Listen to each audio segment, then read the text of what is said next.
Howdy folks, and today we are painting the German battlecruiser Scharnhorst. This is a model from Warlord Games Victory at Sea line. It is a 1/1800th scale model, and after I assembled it and gave it a black prime coat, I started off with the Vallejo model color paint sky gray to cover the entire ship, as you can see here. Um, it goes on pretty easy. It's a good battleship gray, if you will. Works real nice smooth texture going on when it dries. It's got almost no brush lines in it whatsoever. So this particular model of the Scharnhorst is based off of its structure of 1939. However, that's a pretty boring color scheme because I would have painted it light gray, painted the water, call it good, because that's what the paint scheme was in 1939. So instead, I decided to do the paint scheme for 1942 during the Channel run. A little bit different. There's a darker gray that I'm about to put on to uh, get a little bit of differentiation on the side armor, and then also some stippling along the turrets and upper superstructure. And for that, I used the Vallejo model color paint of German gray.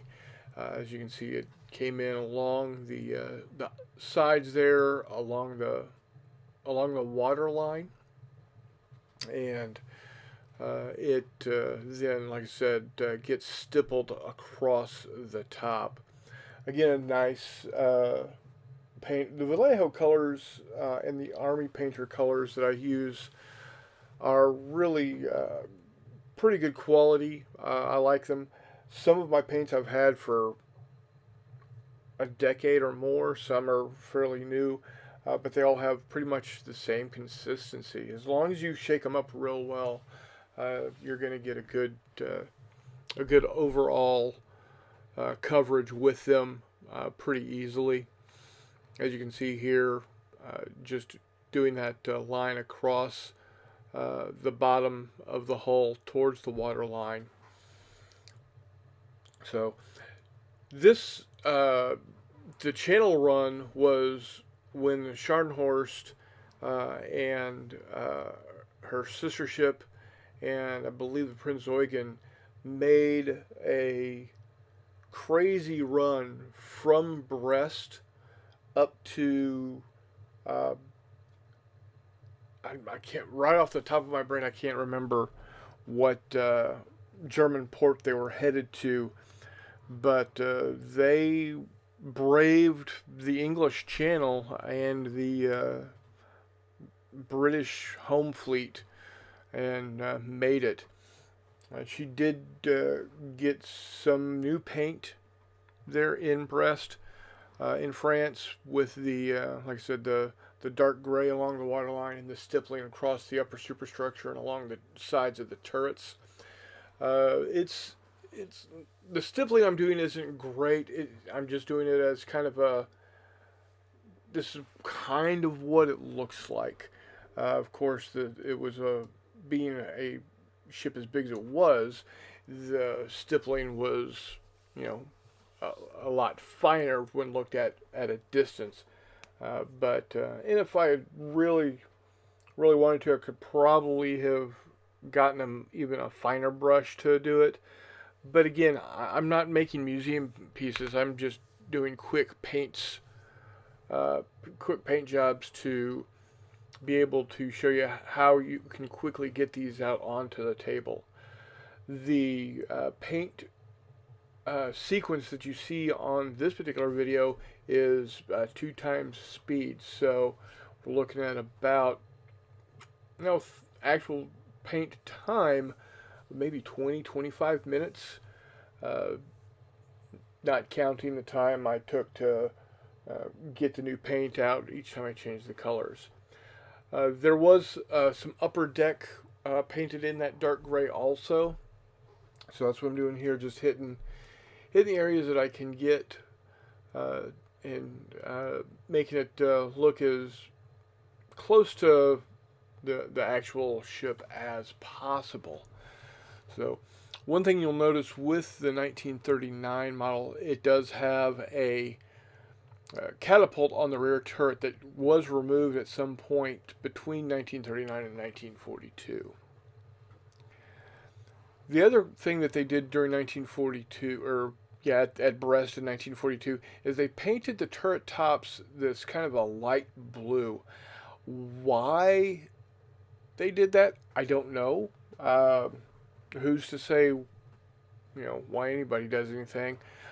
Maybe just again to help break up the silhouette on the ocean.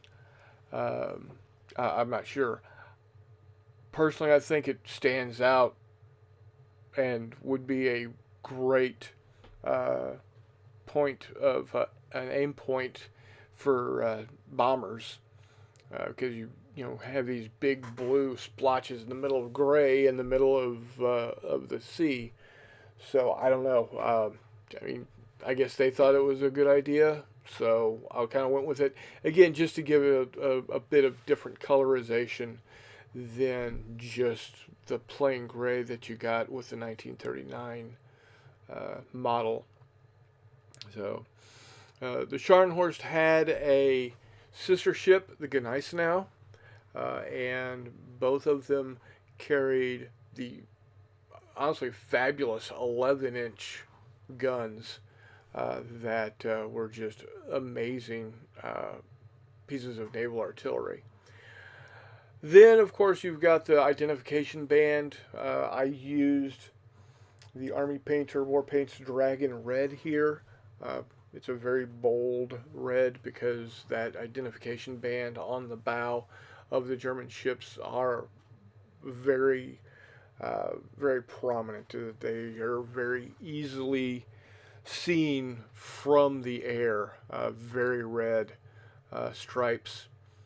So got that taken care of. Again, doesn't take real long to get that on there. Again, both the Vallejo paints and the Army Painter paints do a good job of coverage.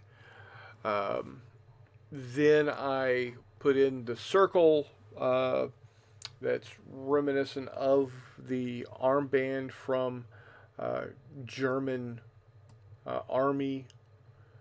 Uh, the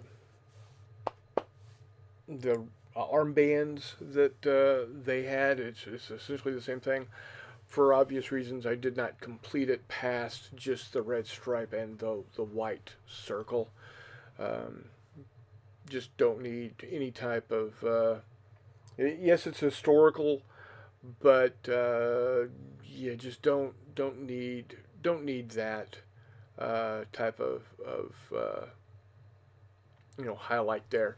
I think this is good enough to kind of get you an idea of what we're looking at. Then we went ahead and used the Army Painter War Paints Deep Blue to get the water and on the base done. Just a quick paint there to get it all covered, and I did the edges.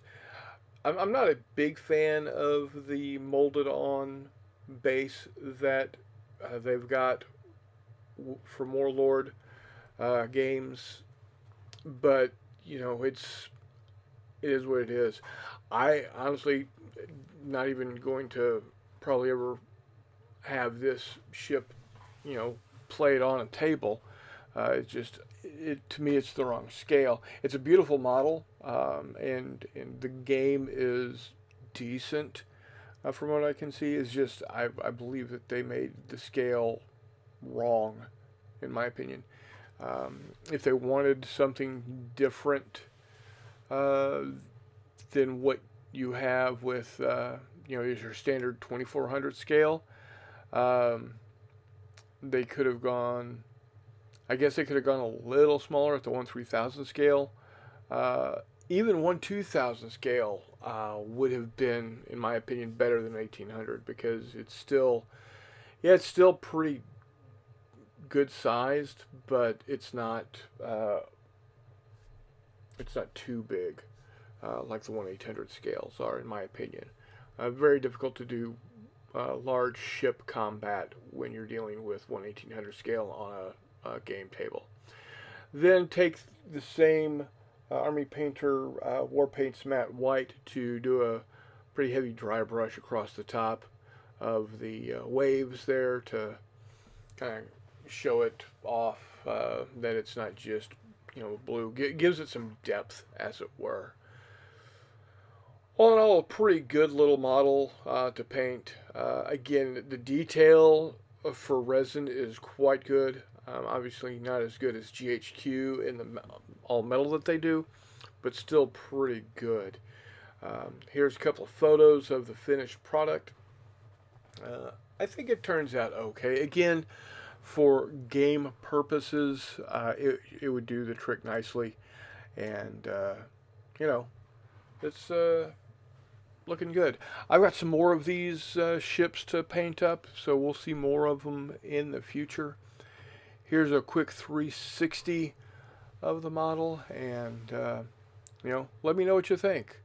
If you've got any questions, drop them into the comments there, and we'll get them answered to the best of our ability.